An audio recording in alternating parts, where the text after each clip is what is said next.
अब ये जो ऑरेंज लिबास पहना होता है, भगवा कलर पहना हुआ है इन्होंने, तो ये समझो दुनियादारी, अब ये समझो सेवा में लग गए हैं। यानी ये आवाम की सेवा खिदमत की किसी भी तरीके से। अस्सलामुअलैकुम, नमस्ते, सत श्री अकाल। उम्मीद करता हूँ ठीक होंगे, खुश होंगे। मैं हूँ तारिक नियाजी, मेरे साथ मौजूद हैं, चलो दोबारा से अस्सलामुअलैकुम, दोबारा से अस्सलामुअलैकुम, नमस्ते, सत श्री अकाल। उम्मीद करता हूँ ठीक होंगे, खुश होंगे। मैं हूँ तारिक नियाजी, मेरे साथ मौजूद हैं, अस्सलाम वालेकुम, नमस्ते, सत श्री अकाल। मैं हूँ सवेरा खान। तो चलते हैं वीडियो की तरफ, फिर करेंगे बहुत सारी बातें। So let's go. है BJP CM Yogi UP election winner, gangster paradise, sigma rule gangster paradise. तो स्टार्ट करते हैं इस वीडियो को। योगी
सरकार को कानून का काम करने दीजिए। अब तो कम से कम कानून, हम कानून की बात कर रहे हैं ना।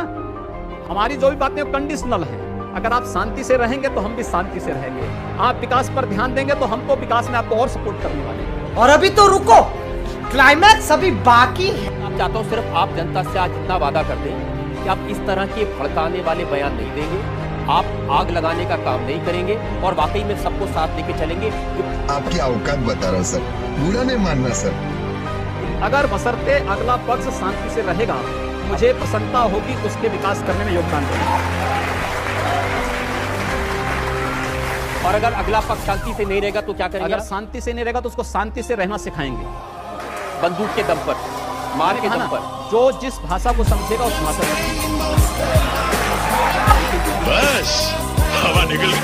योगी जी, इस समय देश में आपकी सरकार है।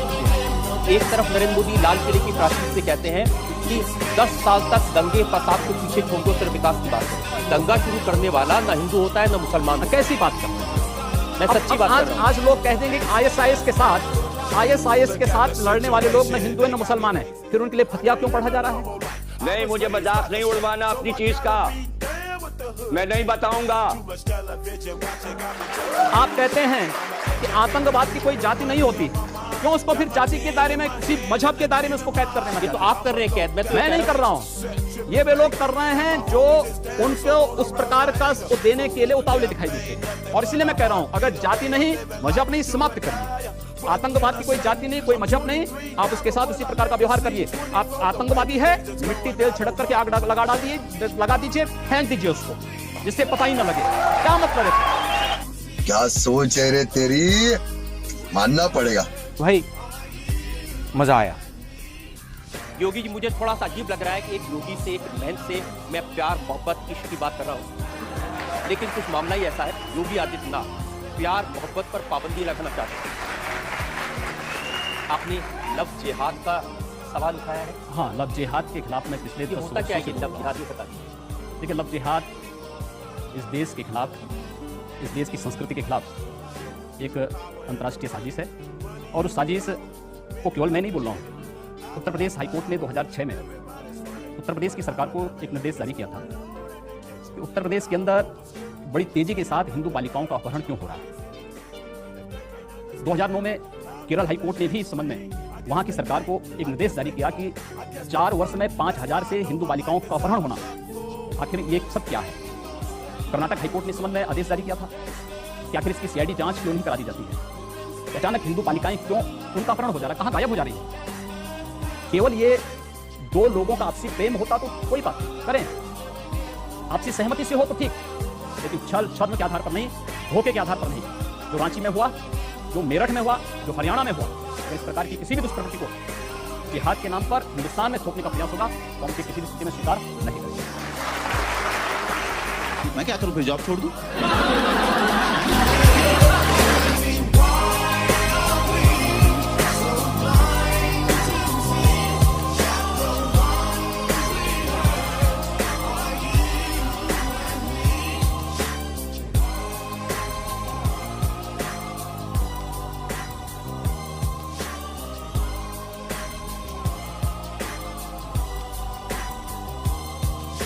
जी जनाब, ये थे CM Yogi Adityanath. Thug life. हाँ, ठग लाइफ तो नहीं थी मेरे ख्याल में, शायद ना वो उस तरह की तो नहीं आई थी। एक ही बार आया था बस। लेकिन ये है कि जवाब एकदम कड़े कड़े देते हैं, बिल्कुल कड़क कड़क जवाब देते हैं मुंह पे जो आए। अच्छा, जो सच्चा होता है ना, जो क्लियर बंदा होता है, वो मतलब जिसको पता है कि मैं राइट हूँ या मैं सच पे हूँ या मैं हक पे हूँ या मैंने कुछ गलत नहीं किया है। अच्छा, मैं तो सबसे योगी जी की तरफ आने से पहले रजित शर्मा की भी तारीफ़ करूँगा। इनकी भी मतलब है कि ये भी इस तरह की शख्सियतों से कड़े सवाल जो लोगों के दिल में, जो लोगों के दिमाग में होते हैं, वो कर देते हैं। यानी कि आप ये इल्ज़ाम है, आपने ये बयान दिया था, अगर एक हिंदू मारोगे तो हम 10 मारेंगे, या ये करें देंगे, वो कर देंगे, तो इस तरह की नफ़रत की बातें, तो आप तो सन्यासी हो। अच्छा, सन्यासी का मतलब क्या है? क्या? कि जिसने दुनियादारी से, अपनी ज़ात से, अपनी ख्वाहिशों को मार दिया हो। यानी जिसने यूँ समझ लो कि सन्यास ले लिया। हाँ, भक्त बन गए। हाँ, सन्यास ले लिया होता है। अब ये जो ऑरेंज लिबास पहना होता है, भगवा कलर पहना हुआ है इन्होंने, तो ये समझो दुनियादारी, अब ये समझो सेवा में लग गए हैं। यानी ये आवाम की सेवा, खिदमत की किसी भी तरीके से, सन्यासी है, सन्यासी लोगों की खिदमत कर रहा है, लोगों की सेवा कर रहा है। ये सियासत में आके लोगों की सेवा कर रहे हैं। तो इनका ये तरीक़ेकार है। तो इनकी अपनी ज़िंदगी या अपनी आसाइश या अपनी एक होती है ना ख्वाहिशें, उनको ये त्याग देते हैं। ये हम मैं नहीं करता, ये हम करते हैं। जो भी है हम है, मैं नहीं है। जैसे हमारे करते हैं हम मैं। और ये लोग असल अपनी ज़िंदगी को पहचान चुके होते हैं। बिल्कुल। इनकी सिस्टर भी बिल्कुल गरीब सी हैं, दुकान छोटी सी है, उसके ऊपर चीज़ें बेचती हैं। ओह। इनकी माँ, इनका छोटा सा गांव में घर है, कई सालों से घर नहीं गए। मतलब यूँ समझ लें कि वो कहते हैं हाँ अच्छा, कहते हैं शुरू से ही ज़्यादा बात नहीं करते थे, बचपन से ही। और बस वो चले जाते थे, आते थे, फिर संन्यास ले लिया। फिर संन्यास तो सबसे पहले घर छोड़ देता है। हाँ, सड़कों पे सोते हैं। इन्होंने सड़कें देखी होंगी, इन्होंने भिक्षा मांग के खाना खाया होता है। भीख मांग के खाना खाया होता है। ये वो लोग हैं, आज वही लोग इंडिया को संभाल रहे हैं। और आने वाले वक्त में 2 से 3 लोगों के नाम लिए जाते हैं CM के। नितिन गडकरी जी, योगी आदित्यनाथ के नेक्स्ट प्राइम मिनिस्टर ये हैं। तो आपको इनकी बातें कैसी लगी? अच्छा, इनके बारे में एक इमेजिनेशन या एक है कि मुसलमानों के खिलाफ या मुसलमानों के ये भी एक सोच है। और दूसरी चीज़ ये है, इनके यूपी के ये CM हैं, यहाँ पर बाकायदा जितने भी क्रिमिनल लोग थे ना, इनके नाम से उनकी कहते हैं टांगें कांपती हैं। यानी बाकायदा भाई स्वैग ये बंदे में चलने का बाकायदा इन्होंने ऐलान कर दिया था कि जिनके पास असला है, जो क्रिमिनल हैं, उनको माफ़ी मिल जाएगी, आए अपना नाम लिखवाएं और अपना हाँ। तो बाकायदा मतलब मैं तो हैरान था, क्योंकि अगर आप पकड़े गए बिल्कुल तो आपकी ज़िंदगी ख़त्म, समझो आपको ज़्यादा सख्त सज़ा मिलेगी। लेकिन अगर आप ऐलान करने के बाद माफ़ी, समझो खुली माफ़ी दी जाती है, एक मौका दिया जाता है, मौका लास्ट, उसमें इंसान अपने आप फर्स्ट एंड लास्ट मौका, जो हो चुका सो हो चुका, अपने आप को माफ़ी करनी है, ये करनी है। और कई लोगों ने नाजायज़ वो बनाए हुए थे घर वगैरह या कब्ज़े किए हुए थे, तो इनको बिल्डोज़र वाले बाबा भी कहते हैं। हाँ, यानी कि इन्होंने अपने लोगों के घर तोड़वाए, यानी कि जो नाजायज़ बने हुए हैं, बिल्डोज़र आ जाता था मतलब। हाँ, आपने बताया था, हमने पहले भी वीडियो। लेकिन इनके दौर में मैंने ये भी सुना कि जब से ये CM हैं यूपी के, बहुत क्राइम यूपी में सबसे ज़्यादा था।